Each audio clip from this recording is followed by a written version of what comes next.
Hello friend, আশা করি তোমরা সবাই খুব ভালো আছো। হ্যালো তো ফ্রেন্ড, আমি দেখো আজকে তো তোমাদের সাথে প্রথমে একটা আমি এটা রেসিপি শেয়ার বানিয়ে করতে নিলাম, চাই, তারপর পটল আলুর এগুলো দেখতে নিরামিষ থাকো। রেসিপি। তো চলো দেখো, তরকারিটা করার আগে আমি এখানে পটল আর আলু আর পটলগুলোকে আমি ভালো করে নুন আর হলুদ মাখিয়ে রেখে দিয়েছিলাম। কড়াইয়ে তেল বসিয়ে দিলাম।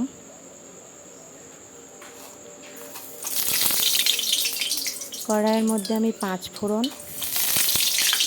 তেজপাতা, হিং,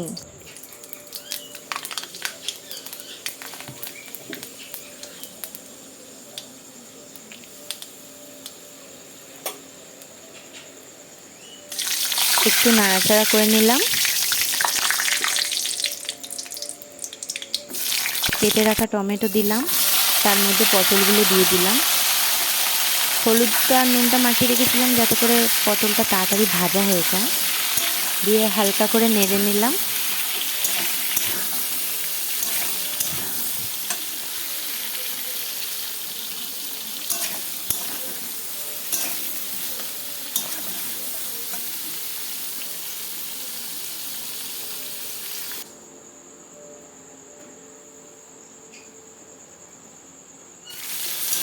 দেখো পটলগুলো আমার ভাজা হয়ে গেছে কিন্তু একদম।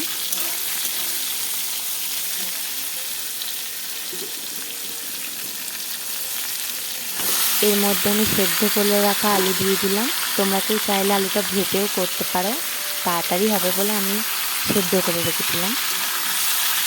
দিয়ে অল্প করে একটু নাড়াচাড়া করে নিলাম।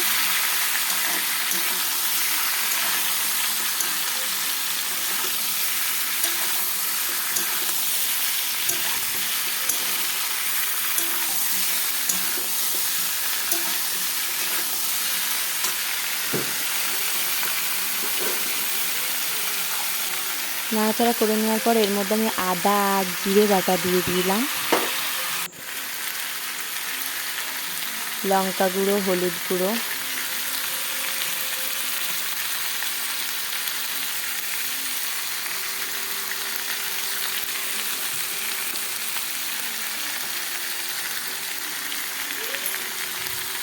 স্বাদ অল্প একটু চিনি দিলাম, দিয়ে নাড়াচাড়া করে নিলাম। কাশ্মীরি লঙ্কা গুঁড়ো দিলাম একটু, তোমরা কেউ না চাইলে নাও পারো। আর এটা একটা ভাজা মশলা, তাতে ছিল ধনে গুঁড়ো, জিরে গুঁড়ো, ছোটো এলাচ, অল্প একটু পোস্ত। এটা আমি কড়াই নেড়ে নিয়ে শিলের মধ্যে বেটে নিয়েছিলাম। এটা দিলে তরকারিটা আরও টেস্টফুল হয়, কারণ এটা নিরামিষ তো তাই। দিয়ে অল্প করে আমি নাড়াচাড়া করে নিলাম।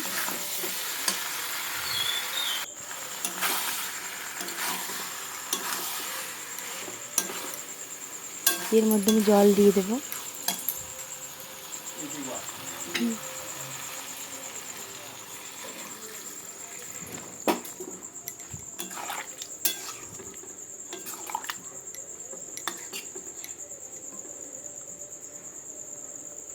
দিয়ে এবার কিন্তু আমার রান্নাটা কমপ্লিট হয়ে গেল। তোমরাও চাইলে কেউ বাড়িতে ট্রাই করে দেখতে পারো। তো চলো বাই।